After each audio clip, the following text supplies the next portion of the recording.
And my guest today, we are here talking about the flood. So a very warm welcome to Marlow FM, Mark Wilkins. Good afternoon. Very nice to see you here. Now, today has been an epic day for me personally, because it's the first day I have walked out of my house without having to wear Wellingtons. And you are in the business of helping people who actually have been flooded, aren't you?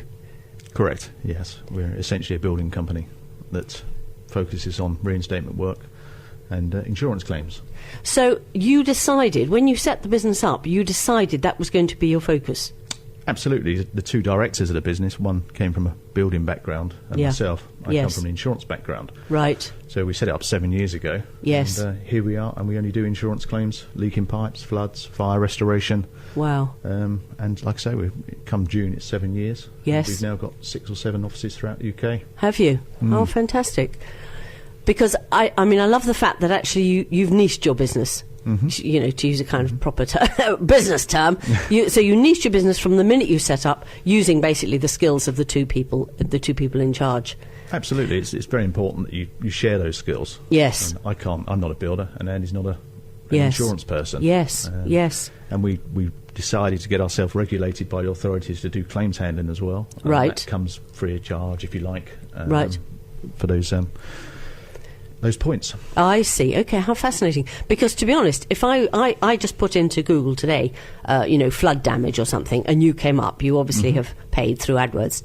And when I looked at your site, obviously, if I'm a cynical consumer, and most people are, how do I know that you've been in this business of 7 years? I mean, I love the fact that you set it up for that, rather than, that horrible expression, ambulance chasing. Mm-hmm. It's like, hey, the floods are here, quickly, we'll change our business, which quite patently you're not doing. But are you aware of that problem? Totally. Yes. Absolutely, totally. It's very raw for everybody at the moment. And yes. There's a lot of people that are running around in the Thames Valley looking for business, haven't been involved in the business. So what I would suggest, if you are talking to people, you go to company's house, you look into the background of the business, you look how long they've been established, and what their niche is. Yes. Like I said, we only do insurance claims, so we know what the process and procedure is. And generally talking to builders and surveyors, if they've got experience in the business. Yes. Okay.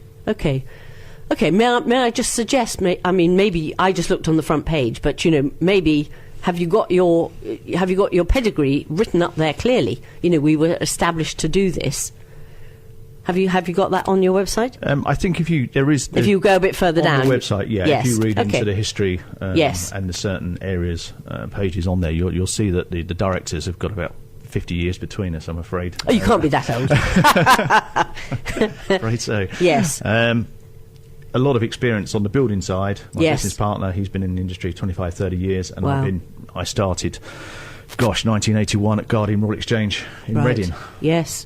Dealing with claims. Yes, fantastic. Because positioning yourself is very difficult, isn't it? There must be unscrupulous people trying to get money off people who've been flooded, I'm guessing. There is. Yes, and which must break your heart, actually. Well, it's all about credibility. Yeah. And I've been to a lot of floods this week, and there's a lot of people that don't know what the process and procedure is. They've been left by the insurance company. The insurance company have agreed the claim and said, get on with it.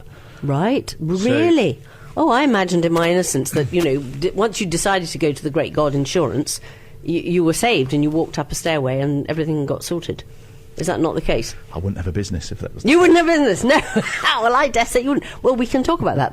That's very interesting. I have had water, not in the house up to the front door, up to the back door, but I have got standing water round my house.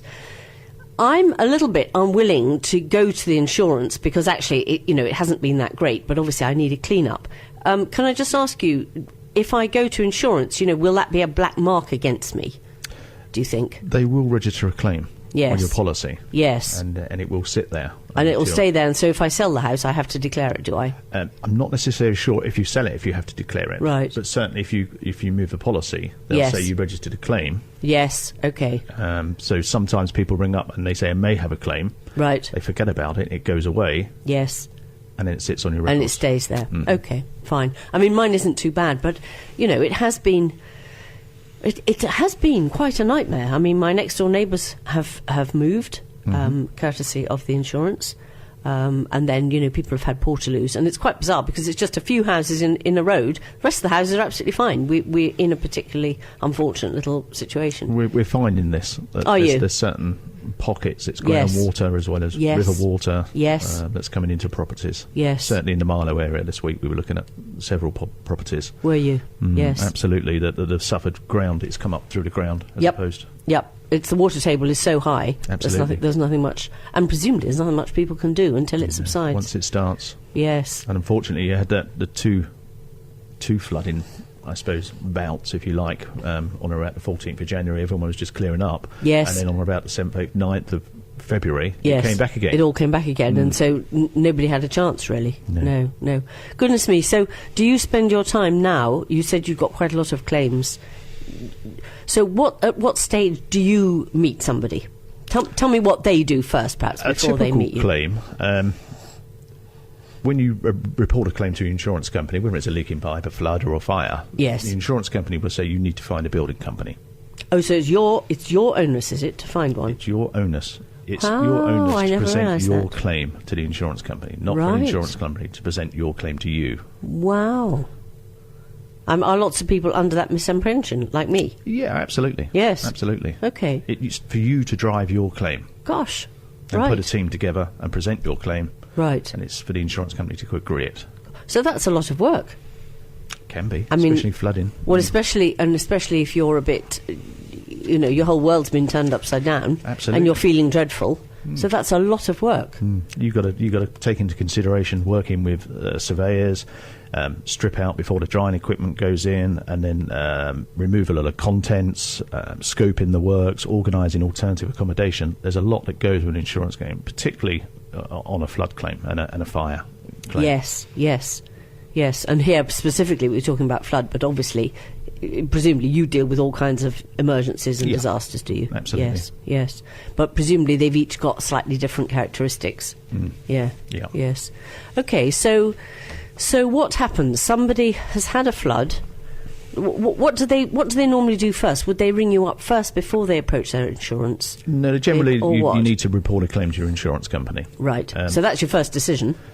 Absolutely. Yeah. So if it's marginal, you might wonder what to do. Sometimes people call us if, for example, they believe they've had a pipe leaking under a floor or in a wall. Yes. We will go and have a look for them. Right. And try and give best advice as to what to do. Yes. If we believe it's a pipe leaking, and it would be generally covered depending on your policy wording, we would then put a report together and try and ascertain if there's something called trace and access on your policy. Now, in terms of floods, that's a little bit easier for insurers to deal with. Excuse me. Yeah. It is what it is, unfortunately. Yes. What a lot of people don't realise is under their terms of their insurance policy, under the professional services section, there is the allowance for a building surveyor to be appointed by the policyholder. Oh, right. And the costs are met by the insurance company. Oh, really? Mm-hmm. Wow. A lot of people aren't aware of this because insurers are getting in there. Loss adjusters are appointed by the insurance companies to act on their behalf. Yes.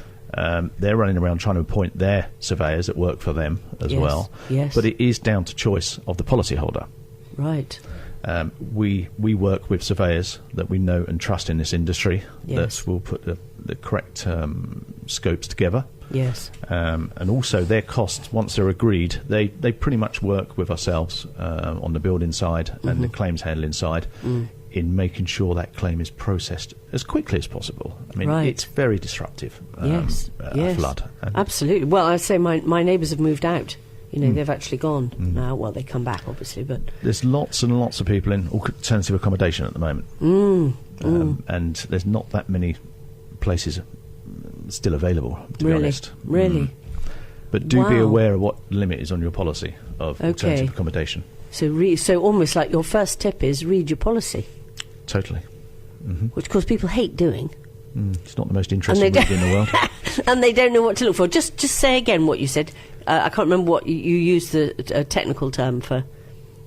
Under the professional services section. Professional services. Yeah, right. There's an allowance. See, I've already gone a bit small print. I've had a small print-itis. Most people glaze over when they start reading an insurance policy. Yes. If you go to the professional services section, there will be an allowance generally allowed for a professional qualified person we use members of the Royal Institute Chartered Surveyors, either fellows or members, where insurers will agree, and it's normally a percentage of the cost of the claim. Right, I see. Goodness me, well, I had absolutely no idea that was the situation. Most policyholders have no idea. Have no idea at all. That is a really, really important point. And, I mean, we're, specifically broadcasting in Marlow, where there have been, I don't know how many, but lots and lots of homes. So that's actually the first thing. Realise you can get a surveyor who's going to act on your behalf, and you can call in a company such as tangiblebuilding.co.uk, Mark's here with me in the studio, and you can actually, look through your insurance policy and see what you're allowed.